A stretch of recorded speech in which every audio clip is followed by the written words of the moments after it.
Hello and welcome to another edition of the Mascarandy Media Podcast. For those of you who come here for the first time, my name is Mike Appleton and I run a small publishing house out of Leigh in Lancashire called Mascarandy Media, and I've written 8 books in total, some sporting and also some connected with the likes of Derbyshire and Yorkshire Dales, and now working on one on Cheshire as well. I'm in Derbyshire today. One of the reasons I've come here is that the 50 Gems of Derbyshire has now been released. So I've just popped down to Castleton in Derbyshire, as it happens, to drop some copies off of the book at Speedwell Cavern.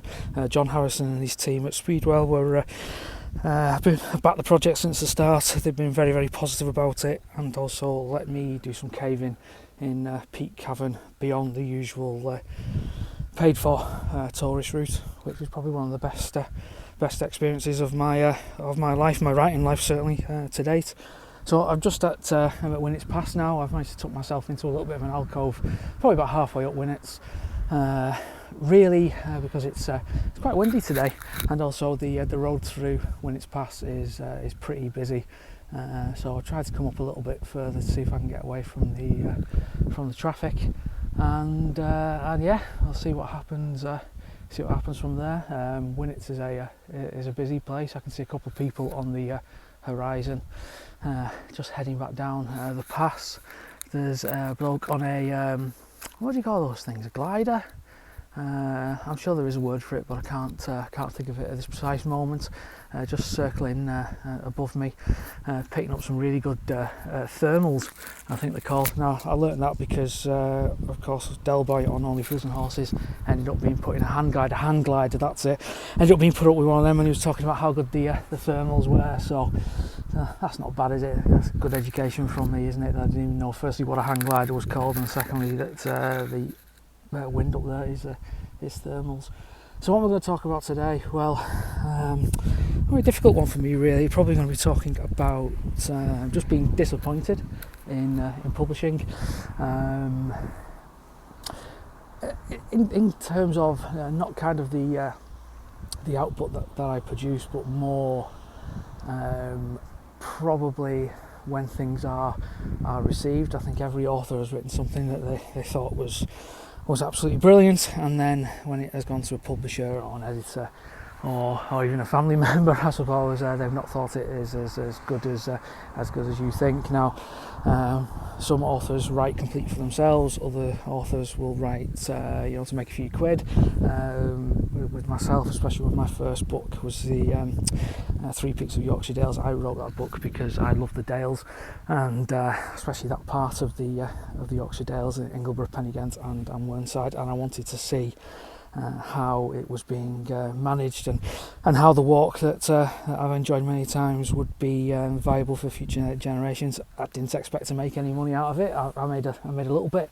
That was just, I suppose, a bonus for travelling up there and petrol, and to be fair, I did spend a lot of it in the local hostilleries and Pennygent Cafe and places like that, so it probably didn't make me any money, to be honest with you. What I'm trying to allude to here is that you don't always get what you want, and today I've had the good side of meeting John Harrison again at Speedwell and having a chat about the book, and he's took some copies from me, and then unfortunately an event I was supposed to be at tonight was cancelled. I was supposed to be at Waterstones in Derby and signing copies of the book. Now has been pulled for unforeseen circumstances. I think I probably know why. I think probably because they haven't sold enough books. And let's be honest, I'm not a Philip Roth. May rest in peace. He died this morning, sadly. J.K. Rowling, somebody like that. So I'm not expecting thousands of people to turn up for a book signing, but still a little bit disappointed. Really, it was going to be a bit of a Q&A on the book itself, and hopefully try and shift a few.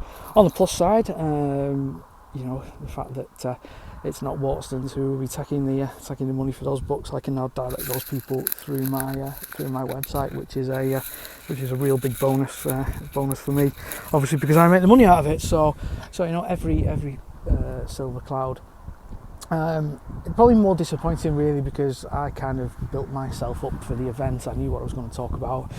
Had to put myself in the zone, so to speak. I'm not the most confident person in the world, and I had to do a little bit of kind of mental work to be ready to speak about something which it's kind of weird really, because I'm speaking about something which comes naturally to me. You know, it's the outdoors, it's Derbyshire. I've been here for the best part of 2 years writing this book, but I still had to kind of psych myself and be ready for the event, but I wasn't. So that's a little bit sad. But hey ho, these are the things that we have to get past as authors, and we move on to the next project, which I spoke about in the last podcast. So what can I tell you about where I am today? Well, Winnats Pass is probably one of the most spectacular passes I think in the country, formed by glaciation. Some believe, some believe that it was a ravine that collapsed. There's all sorts of geographical talk about how this wonderful pass came to be.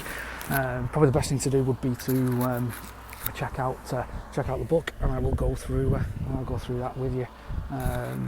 It's a pretty busy place. I've got 2 people alongside me. Hello, you okay? I'm just recording a podcast, so I'm just talking to myself. Don't do it. No, it's not that bad. It's not that bad. So yeah, there's 2 people who've just come up here. The 2 people just coming up the pass now with their what looks like it's a black dog of some description, a little bit like my Lotzi at home. Dog's really enjoying it, and it's good to see that the 2 people coming up are enjoying it as well. I think from where I stood, they thought I might be a little bit too depressed about my 50 Gems book, worried for my well-being, but fair play to them for that. So yeah, Winnats is a busy place. The road itself is incredibly busy, and I've only been here a couple of times in the last couple of years where there's been no traffic coming down or up it. I managed to get a picture before, which I'll put out on Twitter at Mascarandy, of no traffic.